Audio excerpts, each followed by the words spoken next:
Hello students. Today in the next session of PYQ discussion, we are going to start off with a topic which is periodic table. So let's start off with understanding which type of questions could be asked from this chapter.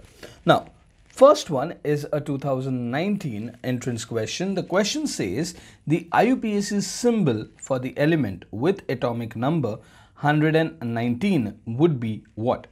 Now, जैसे हमें already पता है 119 is nothing but 119 and 1 you would write it as un, therefore ये भी un हो जाएगा and this would be en.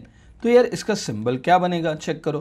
तो the symbol for this would be nothing but u e and if you want to know the name of this element then इसका नाम बन जाएगा ununium. Okay, so therefore the correct answer over here is UUE, which is your option B. ठीक है, चलो आगे बढ़ते हैं with the next question. The next question says the element Z with atomic number 120 not yet discovered will be an or a. Basically ये question हमें ये पूछ रहा है कि आपका ये जो एलिमेंट है Z इक्वल्स टू 120 ये कौन से ग्रुप में आएगा, whether it would be a transition metal, inner transition metal, alkali metal या अल्कली अर्थ मेटल. ठीक है, सो लेट्स सी. अच्छा, ये क्वेश्चन ना सॉल्व करने के दो तरीके हैं, हम लोग दोनों तरीके समझेंगे. Okay, let's see. Let's start off with the very first one and a very simple method. Then तुम्हें एक चीज़ याद रखनी पड़ेगी यहाँ पे कि the most recently discovered element. Okay, कौन सा है मोस्ट रिसेंटली डिस्कवर्ड एलिमेंट? तो the most recently discovered element is oganesson. The most recently discovered element is oganesson. Oganesson and ये एक नोबल गैस है with an atomic number of 118. तो ये चीज़ आपको याद रखनी पड़ेगी. अच्छा, अब चेक करो जो कंपाउंड हमें दिया है, या सॉरी जो एलिमेंट हमें दिया है, दिस इज 120. तो यार अगर ओगैनेसन इज 118 एंड वो एक नोबल गैस है तो डेफिनेटली ये जो 120 है ये दो ग्रुप बाद आएगा. दो ग्रुप बाद मतलब कौन सा? तो पहला ग्रुप तो आपका बन जाएगा अल्कली मेटल्स का एंड दूसरा बन जाएगा अल्कली अर्थ मेटल का. मतलब right now according to this understanding हमारा करेक्ट आंसर क्या बनेगा? Definitely it is option C which is alkali earth metal. ठीक है, हम लोग सेकेंड मेथड भी देख लेते हैं. तो let's mark the second method also over here. Second method कौन सा है? तो अकॉर्डिंग टू ऑफ प्रिंसिपल हमें एक चीज़ पता है कि इलेक्ट्रॉनिक कॉन्फ़िगरेशन कैसे लिखा जाएगा. 1s2 2s2 देन 2p6, उसके बाद क्या आएगा 3s2 then 3p6 then 3d10. Right now हम लोग वो रूल फॉलो नहीं कर रहे कि 4s पहले आएगा बाद में 3d आएगा. That's fine. Why? Because we just need to know ना कि 120 वाला एलिमेंट आपका कहाँ पे आएगा. That's the whole understanding. ठीक है, तो हमें ये वो rule exact end to end follow करने की ज़रूरत नहीं है. हाँ, लेकिन हमें ये ज़रूर देखना पड़ेगा कि the orbitals that we are selecting whether they are right और दे आर नॉट राइट. ठीक है, चलो आगे देखते हैं. अच्छा, नेक्स्ट इज 4s2 देन आ जाएगा 4p6 देन आ जाएगा 4d10 एंड 4f14. अच्छा, उसके बाद क्या आएगा? तो उसके बाद आएगा 5s2 then you would get 5p6 then 5d10 and 5f14. Okay, अच्छा 5f के बाद you would get 6s2 6p6 6d10. अच्छा, अगर आपको याद है तो ऑफ बॉ में हम लोग 6f ड्रॉ नहीं करते, तो यहाँ पे भी नहीं करेंगे. ठीक है, चलो आगे देखते हैं. तो नेक्स्ट क्या आ जाएगा 7s2 7p6. ओके, सर 7 के लिए हम लोग डी भी ड्रॉ नहीं करते एंड लास्टली आ जाएगा 8s2. Hey let's check. अब देखते हैं how many electrons have we actually accommodated as of now. अगर आप बात करोगे 1s2 2s2 and 2p6 then over here you have 10 electrons. अच्छा, यहाँ पे देखते हैं 3s2 3p6 3d10. तो टोटल कितने इलेक्ट्रॉन्स हो गए इस ग्रुप में? तो right now you have 10 electrons in d, p में 6 इलेक्ट्रॉन्स, एस में 2 इलेक्ट्रॉन, तो total comes out to be 18. अच्छा, 18 प्लस 10 बिकम्स 28. मतलब अभी तक हम लोग ने 28 इलेक्ट्रॉन्स एकोमोडेट कर दिए हैं. फर्दर अगर इसकी बात करें 4s2, 4p6, 4d10, 4f14, तो यहाँ पे चेक करो कितने इलेक्ट्रॉन्स है, f में 14, p में 6, मतलब 14 + 6 becomes 20, 20 + 10 becomes 30, 30 + 2 becomes 32, तो 32 + 28 कितने हो जाएंगे, टोटल 60।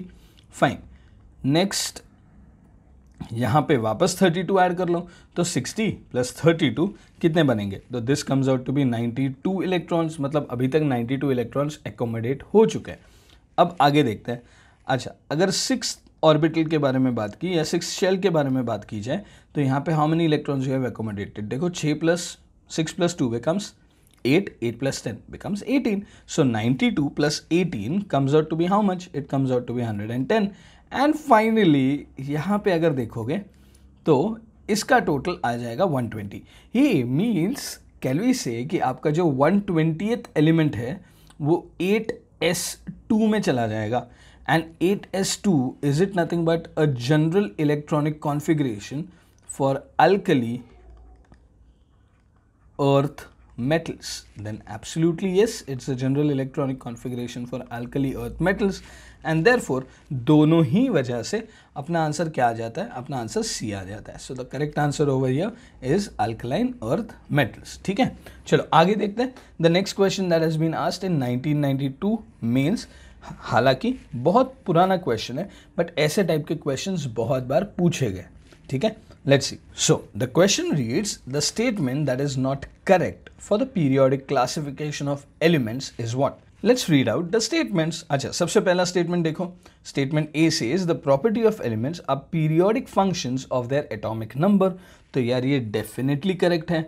हमें जो मोज़ले ने periodic table दिया था, and according to that Moseley's modern periodic table, हम लोग ये डिफाइन ज़रूर करते हैं कि your modern periodic table is a periodic function of atomic numbers. So definitely यार ये स्टेटमेंट बिल्कुल सही है, लेकिन हमें कौन से स्टेटमेंट्स ढूंढने हैं, हमें तो नॉट करेक्ट वाले स्टेटमेंट्स ढूंढने हैं। ठीक है, तो चलो आगे देखते हैं। द नेक्स्ट स्टेटमेंट रीड करते हैं, क्या स्टेटमेंट है। Statement B says non metallic elements are lesser in number than metallic elements. तो यार ये चीज़ भी सही होनी चाहिए, क्यों?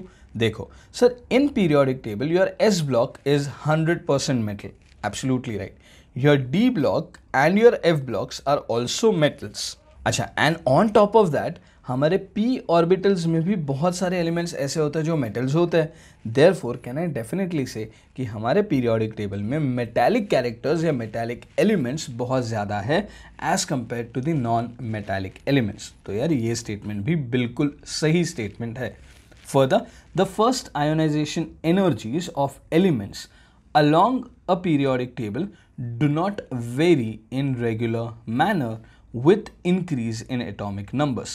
Then, देखने में ये स्टेटमेंट बिल्कुल सही लगता है, लेकिन there are few exceptions that we can counter. देखो क्या exceptions है, तो over here हम बिल्कुल ये बोल सकते हैं कि beryllium has a higher first ionization enthalpy than boron. Similarly, हम ये भी बोल सकते हैं कि नाइट्रोजन का first enthalpy is greater than oxygen. And यार बेरिलियम चेक करो, बेरिलियम का एटॉमिक नंबर क्या आता है, तो hydrogen, helium, lithium and beryllium. So beryllium is 4, boron is 5, nitrogen is 7, oxygen is 8। मतलब if your atomic number is increasing, तो ज़रूरी है क्या कि ये हमेशा वेरी होगा, तो ज़रूर बिल्कुल then it's not at all important कि हाँ ये हमेशा वेरी होगा, that too in a particular manner, definitely not, and therefore ये statement भी सही हो जाता है। क्यों? because ये statement देखो क्या बोल रहा है, once again we'll read the statement, the first ionization energies of elements along a period do not vary, है ना, तो ये statement सही है बिल्कुल। further, for a transition element the d subshells are filled with electrons monotonically with increase in atomic number। अच्छा, सबसे पहले एक very very important thing is what do we mean by monotonically। now monotonically का meaning ये होता है, basically आपके पास एक imagine करो कि आपके पास एक function है which is a monotonic function। monotonic function मतलब क्या, तो अगर आप एक चीज़ का वैल्यू बढ़ाओगे तो दूसरे चीज़ का वैल्यू भी बढ़ेगा। जैसे over here अगर आप एटॉमिक नंबर बढ़ाओगे तो डी सबशेल में जो इलेक्ट्रॉन्स है वो भी हमेशा बढ़ते जाएंगे। This is the meaning of this statement.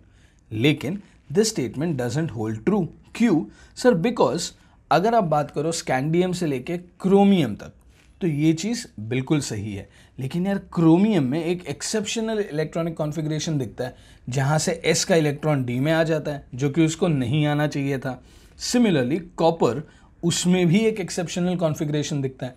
मतलब what we can say for scandium, titanium, vanadium definitely this statement is correct, लेकिन क्रोमियम के लिए ये स्टेटमेंट गलत हो जाता है। अगेन मैंगनीज, आयरन, कोबाल्ट, निकल, इन चारों के लिए भी ये स्टेटमेंट सही है, बट कॉपर के लिए गलत हो जाता है। तो definitely what we can say that are the electrons added monotonically? Then no, they are not added monotonically and therefore which is the wrong statement out of all the four. तो यार सीधी सी बात है, your option D would be the wrong statement and therefore this would be your answer. क्यों? क्योंकि हमें एक ऐसा स्टेटमेंट ढूंढना था जो कि इनकरेक्ट है and therefore D is your option. ठीक है, चलो आगे बढ़ते हैं with the next question. The next question says the correct order of atomic radii for carbon, cesium, aluminium and sulfur are what? अच्छा, सबसे पहले ना यहाँ पे एक चीज़ नोटिस करना। देखो, अगर आप बात करोगे कार्बन की, तो carbon comes in which period? Then carbon यार ये तो सेकेंड पीरियड में आता है। अच्छा, फर्दर सर अगर हम लोग सल्फर के बारे में बात करें तो सल्फर थर्ड पीरियड में आता है। एल्यूमिनियम के बारे में बात करें तो वो भी थर्ड पीरियड में आता है। एंड सीजियम के बारे में बात करें तो वो डेफिनेटली कौन से पीरियड में आता है? तो वो सिक्स्थ पीरियड में आता है ना। नोटिस, बिल्कुल भी ज़रूरी नहीं है कि आपको ये पीरियड्स पता होने चाहिए, बट आपको एक चीज़ ज़रूर पता होनी चाहिए कि अगर this is my periodic table if it looks something like this, then I need to know the relative positions of the elements. मुझे एक चीज़ डेफिनेटली पता है, सी कार्बन तुम भूल नहीं सकते क्योंकि आप इतनी बार पढ़ चुके हो। Now carbon you can't afford to lose it और you can't afford not to remember the atomic number. क्यों? क्योंकि हम इतनी बार कार्बन यूज कर चुके हैं कि यार वो बाय हार्ट हो जाएगा डेफिनेटली। सल्फर एंड एल्यूमिनियम वो भी बाय हार्ट हो जाएंगे, तो इसमें तो कोई टेंशन नहीं है। टेंशन आएगा सिर्फ सीजियम का। ना सीजियम के लिए आपने एस ब्लॉक एलिमेंट्स पढ़ा है एंड यू ऑलरेडी नो कि caesium comes somewhere at the bottom. I don't exactly remember the period. Let's assume that I don't exactly remember the period, but yes, cesium comes somewhere in the bottom and carbon, aluminium and sulfur, ये तीनों element जो है ये ऊपर की तरफ आते हैं पीरियोडिक टेबल में। तो हमें बस एक रिलेटिव पोजीशन के बारे में याद रखना है। ठीक है, चलो अब देखते हैं क्वेश्चन क्या पूछा है। क्वेश्चन पूछा है एटॉमिक साइज के बारे में एंड हमें एक चीज़ डेफिनेटली पता है that as we move down the group what happens, the atomic size is going to increase।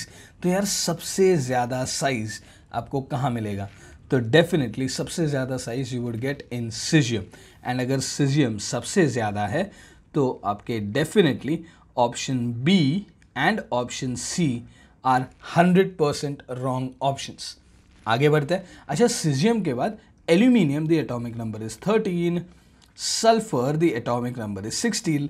तो यार चेक करो किसका साइज ज़्यादा होना चाहिए। तो सर यहाँ पे ना 3 शेल्स हैं जिनको 13 प्रोटॉन्स पकड़ के बैठे हैं, यहाँ पे 3 शेल्स हैं जिनको 16 प्रोटॉन्स पकड़ के बैठे हैं। So what do you think, कहाँ पे एटॉमिक साइज कम होगा? It would be definitely in sulphur. Therefore sir caesium सबसे बड़ा आएगा। अच्छा, आफ्टर सीजियम कौन आएगा? तो आफ्टर सीजियम एल्यूमिनियम आना चाहिए। हाँ बिल्कुल सही है। देखो option A and option D, caesium yes, caesium yes, aluminium and aluminium, मतलब अभी तक दोनों ऑप्शंस करेक्ट है। आगे बढ़ते हैं। अच्छा, आफ्टर एल्यूमिनियम कौन आएगा? तो आफ्टर एल्यूमिनियम आ जाएगा सल्फर क्योंकि वो थर्ड पीरियड का एलिमेंट है। आफ्टर सल्फर कार्बन आ जाएगा डेफिनेटली, है ना। सो चेक करते हैं। सो सीजियम सबसे ज़्यादा, एल्यूमिनियम उससे थोड़ा सा कम, then comes sulphur and then finally comes carbon. So यार करेक्ट ऑप्शन कौन सा आ गया? The correct option is option A over here.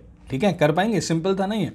चलो आगे बढ़ते हैं with the next question. The next question says in general, once again listen to the word, they are saying in general, मतलब वो किसी भी स्पेसिफिक ग्रुप के बारे में बात नहीं कर रहे। Okay, further in general the properties that decrease and increase down a group in a periodic table respectively are what? Again a 2019 mains question. Let's look at the options. The very first option is electronegativity and atomic radius. Second is electronegativity and electron gain enthalpy. Third, electron gain enthalpy and electronegativity. Fourth is atomic radius and electronegativity. तो हमें कौन से options ढूंढने हैं?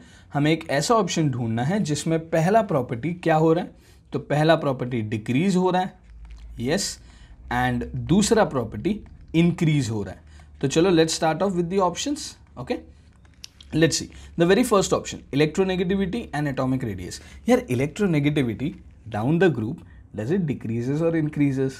Then it definitely decreases. मतलब electronegativity is the correct option right now क्योंकि वो decrease हो रहा है. ये व्हाट अबाउट एटॉमिक रेडियस?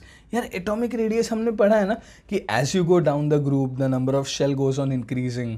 तो यार एटॉमिक रेडियस भी इंक्रीज होगा डेफिनेटली. तो यहाँ पे अपना करेक्ट आंसर क्या बन जाता है? It's definitely option A. ठीक है, option A would be the correct option. Okay, चलो let's move on with the next question. A 2013 mains question. What does the question say? चलो देखते हैं. Which amongst the following represents the correct order of increasing first ionization enthalpies for calcium, barium, sulfur, silicon and argon? Okay, let's see. Now what we know about ionization enthalpy, पहले वो लिख लेते हैं and then we will discuss this question further. हमें एक चीज़ पता है कि for ionisation enthalpy the ionisation enthalpy increases from left to right. Absolutely. Okay, so it increases from left to right in the periodic table and it decreases from top to bottom. Okay, very well then let's see. अच्छा, अब हमारे पास जो compounds है ना, या जो elements है sorry, वो देख लेते हैं कौन कौन से ग्रुप्स में आते हैं and then will discuss further. तो अगर आप ग्रुप 2 की बात करोगे, चेक करते हैं. Group 2, do you have any elements belonging to group 2? Definitely you have. कौन से एलिमेंट्स हैं? तो यार कैल्शियम पहले आएगा, फिर बेरियम आ जाएगा. Very well. अच्छा, व्हाट अबाउट नेक्स्ट? तो do you have any elements of group 16? Check करो. तो ग्रुप 16 के कोई एलिमेंट्स है क्या? हाँ बिल्कुल है. पहले सल्फ़र आएगा, फिर सेलेनियम आ जाएगा. अच्छा, उसके बाद group 18, do you have any element of group 18? तो हाँ, एक एलिमेंट ज़रूर है विच इज़ आर्गन. तो अब चेक करो, as you move from left to right in the periodic table the ionisation enthalpy increases. तो सबसे ज़्यादा आयनाइजेशन एंथैल्पी किसकी होनी चाहिए? Definitely for argon. बिल्कुल सही है. अच्छा, तो आर्गन, यार सारे ऑप्शंस में ही आर्गन है, तो अभी हम लोग इसको नलीफाई नहीं कर सकते किसी भी ऑप्शन को. चलो आगे देखते हैं. अच्छा, आफ्टर आर्गन कौन आना चाहिए? तो आफ्टर आर्गन आना चाहिए सल्फर. क्यों? So because the ionisation enthalpy definitely increases from left to right but decreases from top to bottom. तो आर्गन के बाद सल्फर आएगा, सल्फर के बाद सिलेनियम आएगा, है ना. तो चेक करो, आर्गन के बाद सल्फर. ओके, आर्गन के बाद सल्फर. ये तो एक ही ऑप्शन है यार यहाँ पे, option C. And therefore option C would be your correct answer. कर पाएंगे? No worries with this. Simple था. एक बार वापस चेक कर लेते. देखो, सबसे पहले आएगा argon, then you would get sulphur, sulphur के बाद आएगा selenium, then comes calcium and then comes barium. Check करो, सेम है क्या? Argon, sulphur, selenium, calcium and barium. ठीक है. So yes, definitely the option is option C. चलो let's move on with the next type of questions. अच्छा, ध्यान देना, this questions are of type 1 और मोर देन 1 ऑप्शंस करेक्ट. ठीक है, तो चलो देखते हैं. Again a 2017 question. The options with only amphoteric oxides is और are which amongst the following. सबसे पहले एक चीज अंडरस्टैंड करना, whenever you want to justify amphoteric oxides, तो आपको ये एक चीज़ पता होनी चाहिए कि तुम्हारा जो कंपाउंड है वो एक एसिड की तरह भी एक्ट करना चाहिए, बिल्कुल, एंड एक बेस की तरह भी एक्ट करना चाहिए.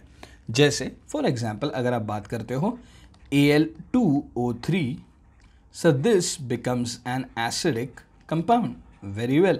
But if you talk about AlOH thrice, this gives you what? This becomes a basic compound. So can I say Al2O3, that is aluminium in +3 oxidation state, can act like both acid as well as a base. तो क्या ये amphoteric होगा? हाँ बिल्कुल होगा. Am I right? हाँ बिल्कुल सही है. अच्छा, सिमिलरली अगर आप बात करते हो PbO के बारे में, तो जब PbO भी बनता है एंड PbOH ट्वाइस भी बनता है. Yes, absolutely. तो यार PbO ये भी एक एम्फोटेरिक ऑक्साइड की तरह एक्ट कर सकता है, ठीक है। सो ओवर हियर चलो आगे देखते हैं अभी ऑप्शंस कौन कौन से। Next option is NO, fine. So तो NO कौन से टाइप का ऑक्साइड है? NO is a neutral oxide. And similarly अगर आप बात करोगे एक और ऑक्साइड है वहाँ पे CrO which is a basic oxide. तो just check, let's see. So first option A, does it contain NO? Absolutely यार। एंड हमें ढूंढना क्या है? हमें एक ऐसा ग्रुप ढूंढ के निकालना है जिसमें सिर्फ एम्फोटेरिक ऑक्साइड्स हैं। मतलब यार A ऑप्शन तो बिल्कुल नहीं हो सकता। अच्छा सेकंड चेक करते हैं। सेकंड में डू यू हैव CrO? हाँ बिल्कुल है, मतलब ये ऑप्शन भी नहीं हो सकता। अच्छा आगे बढ़ते हैं। C, Cr2O3, yes it is amphoteric oxide. BeO definitely amphoteric, why? Because it can give you BeOH twice. SNO and SNO2 यहाँ पे देखो दोनों ही दिख रहे हैं कि हाँ SN+2 भी बन रहा है +4 भी बन रहा है, तो ये भी सही है।